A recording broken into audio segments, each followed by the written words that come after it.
अवां ॾिसी रहिया आहियो KTV वर्ल्ड ऑफ न्यूज़ यानी ख़बरुनि जी दुनिया। हींअर पेश आहे तालका गढ़ी आसीन जे रिपोर्टर अल्ताफ़ सिंह ककराणी जी रिपोर्ट। गढ़ी आसीन जे शहर ड्रखण में पुलिस बस स्टैंड वटि चढ़ाई करे नौजवान अज़ीज़ुल्लाह ककराणी खे गिरफ़्तार करे गुम करे छॾियो आहे। नौजवान अज़ीज़ुल्लाह ककराणीअ जी गिरफ़्तारीअ ऐं ड्रखण SHO ख़िलाफ़ ककराणी बिरादरीअ जे अताउल्ला आसिफ़ ककराणी ऐं ॿियनि ड्रखण थाणे आॾो एहतिजाजी मुज़ाहिरो कयो। मुज़ाहिरीन जो चवणु हो त SHO सिद्दीक़ शर असांजे नौजवान खे तशदुद जो निशानो बणायो, खेसि गिरफ़्तार करे गुम करे छॾियो आहे।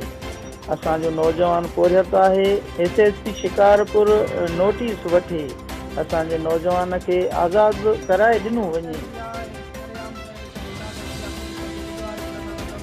ख़बरुनि जी दुनिया।